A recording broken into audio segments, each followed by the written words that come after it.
Hello, എല്ലാവർക്കും പുതിയൊരു വീഡിയോയിലേക്ക് സ്വാഗതം. ഇന്ന് ഞാനൊരു സലാഡാണ് ഉണ്ടാക്കുന്നത് കേട്ടോ. ഈ സലാഡിൻ്റെ ഡ്രസ്സിങ്ങിലാണ് ഇതിൻ്റെ രുചി വ്യത്യസ്തമാക്കുന്നത്. എൻ്റെ കയ്യിൽ ഒരു കഷ്ണം കാബേജും 3 നിറത്തിലുള്ള ക്യാപ്സിക്കവും ഉണ്ട്. ഏതെങ്കിലും ഒരു നിറത്തിലുള്ള ക്യാപ്സിക്കം മതി കേട്ടോ. ഞാനൊരു കളർഫുള്ളിന് വേണ്ടിയിട്ട് പല നിറത്തിലുള്ളത് എടുത്തതാണ്. അപ്പോൾ അതെല്ലാം ഇതുപോലെ ചതുര കഷ്ണങ്ങളാക്കിയിട്ട് കട്ട് ചെയ്തെടുക്കാം. ചെറിയൊരു കഷ്ണം സവാള കൂടെ മുറിച്ചെടുക്കുന്നുണ്ട്. പിന്നെ ഞാൻ പുഴുങ്ങി എടുത്ത് വെക്കാറാണ് ബ്രൊക്കോളി ചെയ്യുക. അപ്പോൾ അതുപോലെ പുഴുങ്ങി വെച്ച ബ്രൊക്കോളിയെ പാകത്തിന് കഷ്ണങ്ങളാക്കി എടുക്കുന്നുണ്ട്. ഇനി നമുക്കൊരു പാൻ അടുപ്പത്ത് വെച്ച് ചൂടാക്കാം. പാൻ ചൂടായി വരുമ്പം വെളിച്ചെണ്ണയോ ബട്ടറോ ചേർത്ത് കൊടുത്തിട്ട് ആദ്യം സവാള ഒന്ന് ചൂടാക്കി എടുക്കുന്നുണ്ട്. ശേഷം ഉപ്പ് ചേർത്തിട്ട് ബാക്കി വെജിറ്റബിൾസ് ചേർത്ത് കൊടുക്കുന്നുണ്ട്. ബ്രൊക്കോളി നേരത്തെ പുഴുങ്ങി വെച്ചതായതുകൊണ്ട് അത് ഞാൻ ഈ ക്യാപ്സിക്കമൊക്കെ ഒന്ന് ചൂടായതിന് ശേഷം മാത്രമാണ് ചേർത്ത് കൊടുക്കുന്നത്.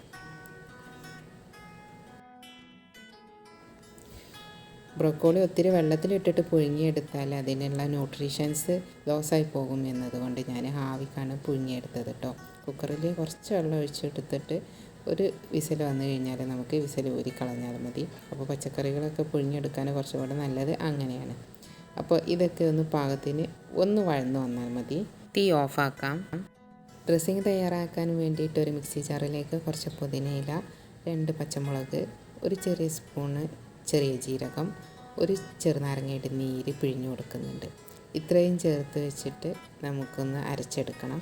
പിന്നെ ഇതിലേക്ക് പനീറിൻ്റെ കഷ്ണങ്ങളോ ഫ്രഷ് ക്രീമോ അല്ലെങ്കിൽ ചീസ്, എന്തെങ്കിലും ടൈപ്പ് ചീസ് ചേർത്ത് കൊടുക്കാം.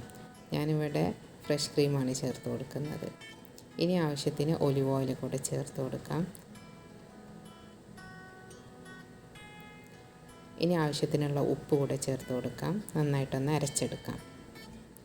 ഈ അരച്ചെടുത്ത മിക്സിങ്ങിനെയും വെജിറ്റബിൾസിനെയും നമുക്കൊരു മിക്സിംഗ് ബൗളിലിട്ടിട്ട് നന്നായിട്ട് യോജിപ്പിച്ചെടുക്കാം. അപ്പോൾ ഞാൻ ആദ്യമായിട്ട് തന്നെ ഈ സലാഡ് കഴിച്ച ദിവസം ഭയങ്കരമായിട്ട് ഇഷ്ടമായിട്ടോ. പുതിനയിലയും ജീരകമൊക്കെ വെച്ചിട്ട് ആദ്യമായിട്ടാണ് ഇങ്ങനെ ഒരു സലാഡ് ഉണ്ടാക്കി നോക്കുന്നത്. എല്ലാവർക്കും ഇഷ്ടമാവും. തീർച്ചയായിട്ടും നിങ്ങൾ ട്രൈ ചെയ്ത് നോക്കൂ. വെയിറ്റ് ലോസ് ആഗ്രഹിക്കുന്നവർക്കും ഡയറ്റിൽ നിൽക്കുന്നവർക്കും ബാലൻസ്ഡ് മീൽ കീപ്പ് ചെയ്യുന്നവർക്കൊക്കെ ചെയ്ത് നോക്കാൻ പറ്റിയൊരു റെസിപ്പിയാണ്. പിന്നെ പ്രോട്ടീൻ റിച്ച് ആയതുകൊണ്ട് തന്നെ വർക്കൗട്ട് ചെയ്യുന്നവർക്കൊക്കെ റെക്കമെൻഡഡ് ആണ്. ഇനി നിങ്ങൾക്ക് ഇതിലേക്ക് വേണമെങ്കിൽ നട്ട്സോ സീഡ്സോ ഒക്കെ ആഡ് ചെയ്ത് കൊടുക്കാം. അതെല്ലാം ചേർത്ത് കൊടുത്ത വീഡിയോ മിസ്സായിപ്പോയി. എന്തായാലും നിങ്ങൾ ട്രൈ ചെയ്ത് നോക്കൂ. അഭിപ്രായം അറിയിക്കണം. പുതിയൊരു വീഡിയോയുമായിട്ട് കാണാം. അതുവരെ ബൈ.